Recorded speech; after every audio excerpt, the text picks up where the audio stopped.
Hi friends, நம்ம PV அரிசுவை cooking சேனலில் இன்னைக்கு ரொம்ப ஈஸியான முறையில் இன்னைக்கு சொரக்காய் கூட்டு எப்படி செய்யுதுன்னு பார்க்கலாம் வாங்க.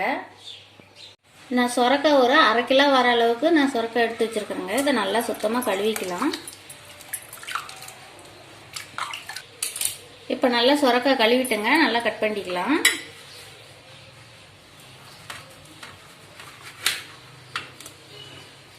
இந்த மாதிரி 2 சைடும் கட் பண்ணிக்கிட்டுங்க, நம்ம தோல் சீவி எடுத்துக்கலாங்க.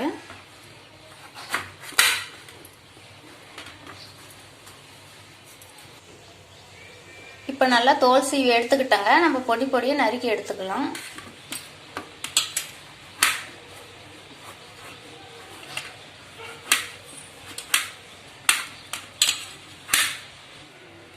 இப்போ சொரக்காய் நல்லா பொடி பொடியாக கட் பண்ணி வச்சுக்கிட்டேங்க. இப்போ கூட்டு எப்படி செய்யுதுன்னு பார்க்கலாம் வாங்க. அடுப்பு பற்ற வச்சுக்கலாங்க.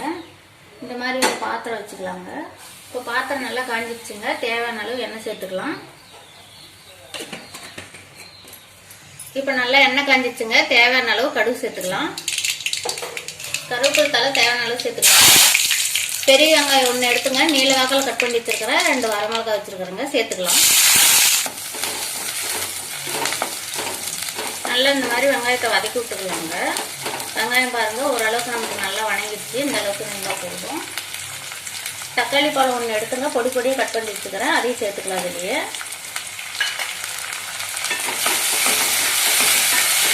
நல்லா இந்த மாதிரி கிளறி வச்சுக்கலாங்க. உப்பு ஒரு 1/4 ஸ்பூன் சேர்த்துக்கலாங்க.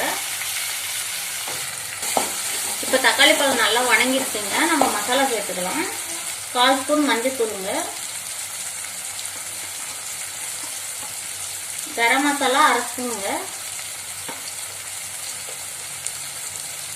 மிளகாய் தூள் 1/2 ஸ்பூன் சேர்த்துக்கலாங்க. இதை நல்லா வதக்கி விட்டுக்கலாங்க. அந்த மாதிரி சொரக்காய் சேர்த்துக்கலாங்க. இதுலேயே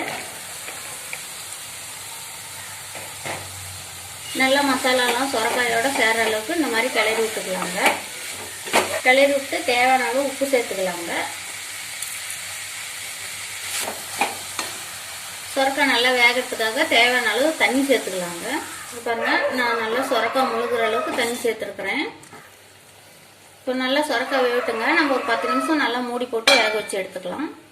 100 கிராம் கடலைப்பட்டை எடுத்து வச்சிருக்கிறேங்க. அதை நல்லா சுத்தம் பண்ணிட்டு மிக்ஸி ஜாரில் சேர்த்து அரைச்சி எடுத்துக்கலாங்க. இப்போ 10 நிமிஷம் ஆயிடுச்சுங்க. சொரக்காய் பாருங்க நல்லா வெந்துருச்சு. இப்போ நம்ம அரைச்சி வச்சிருக்கிற கடலைப்பட்டையை சேர்த்துக்கலாங்க. இதுலயே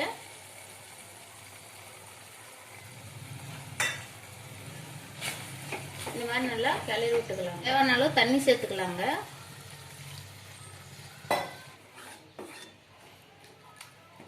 இப்போ கடலைப்பட்டையோட சேர்த்து ஒரு 5 நிமிஷம் நல்லா வேகட்டுங்க. இப்போ 5 நிமிஷம் ஆயிடுச்சுங்க. நல்லா வெந்துருச்சு. இங்கே பாருங்க, நம்ம சொரக்காய் கூட்டு சூப்பராக வந்திருக்குது. இப்போ அடுப்பு ஆஃப் பண்ணிட்டு இறக்கலாம். இங்கே பாருங்க, நம்ம சொரக்காய் கூட்டு சூப்பராக ரெடி ஆயிடுச்சு. இப்போ இதில் கொத்தமல்லி தழை தேவையானாலும் தூவிக்கலாங்க.